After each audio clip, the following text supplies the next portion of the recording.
আজকে যে ফ্ল্যাটটা আমরা দেখাচ্ছি এইটা প্রায় ২,০০০ স্কোয়ার ফিটের একটা ফ্ল্যাটটি খুবই সুন্দর। ফ্ল্যাটটাতে আছে 4টা বেডরুম, একটা বড় ডাইনিং স্পেস, একটা লিভিং রুম এবং একটা ফ্যামিলি লিভিং রুম।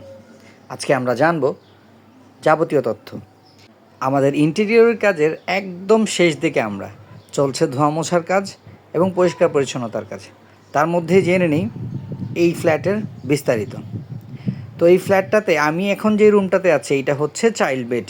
এটা চাইল্ড বেড 2 হিসেবে আমরা অভিহিত করেছি। এইটাতে আছে বড় একটা স্টোরেজ ক্যাবিনেট এবং একটা মিনিমাল সিলিংয়ের মধ্যে ব্যবহার করা হয়েছে লিনিয়ার লাইট।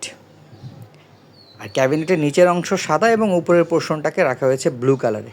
একটা ড্রেসিং ইউনিট, সুন্দর শেপের একটা মিরর। এখন আমি যে রুমটা দেখাচ্ছি এই রুমটা হচ্ছে একটা গেস্ট বেড। এই গেস্ট বেডেও একটা গার্ডার সিলিং বা গ্যালারি সিলিং করা হয়েছে এবং ডিফিউজ লাইট ইউজ করা হয়েছে। এইটা আমার পছন্দের একটা রুম, একদম মিনিমালের মধ্যে কালার কন্ট্রাস্টের দিক দিয়ে চমৎকার একটা রুম হয়েছে এইটা একদম বসবাসযোগ্য সুন্দর একটা রুম। তো এই রুমেও একটা বড় স্টোরেজ ক্যাবিনেট, যার উপরের অংশ সাদা এবং নিচে গ্রিনিশ টাচের ডোকু করা হয়েছে। এই হেডবোর্ড প্যানেলটাতেও ডোকু করা হয়েছে এবং পলি করে ঢাকা হয়েছে।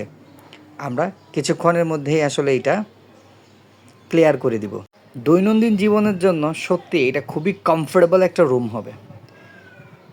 এইটা হচ্ছে কমন বেসিন ইউনিট, এইটা হচ্ছে লিভিং স্পেস। সুন্দর একটা টিভি প্যানেল, যার দুই পাশেই হচ্ছে শোপিস ক্যাবিনেট এবং পেছনে একটা চমৎকার প্যানেল করা হয়েছে। অল্প কিছু কাজ বাকি আছে ফিনিশিংয়ের।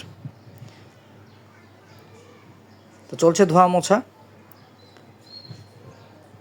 এরপরে যদি আমি যাই, এখানে সুন্দর একটা ডিনার ওয়াগন করা হয়েছে, উপরে কিছু স্টারলাইট ব্যবহার করা হয়েছে। কিচেনে যদি যাই, কিচেনের মধ্যে দুই পাশে ক্যাবিনেট করা হয়েছে, একটা পেন্ট্রির জায়গা করা হয়েছে এবং কিচেন হুড ব্যবহার করা হয়েছে। ভেতরে ব্যবহার করা হয়েছে লিনিয়ার লাইট। কিচেন অ্যাক্সেসরিজের পাশাপাশি কিচেনটা যে কালার কন্ট্রাস্ট আছে এইটা কিন্তু খুবই চমৎকার হয়েছে। এইটা হচ্ছে HPL করা হয়েছে। এইটা হচ্ছে আরও একটা চাইল্ড বেড। তো এই চাইল্ড বেডে একটা রিডিং টেবিলের পাশাপাশি যেটা বড় স্টোরেজ ক্যাবিনেট এবং একটা বড় ড্রেসিং ইউনিট করা হয়েছে। এইটা হচ্ছে মাস্টার বেডের দুই পাশে প্যানেল এবং বেডের জায়গাটা ক্লিয়ার রাখা হয়েছে এবং উপরে সুন্দর একটা সিলিং করা হয়েছে। এটা হচ্ছে মাস্টার বেডের ওয়াশরুম।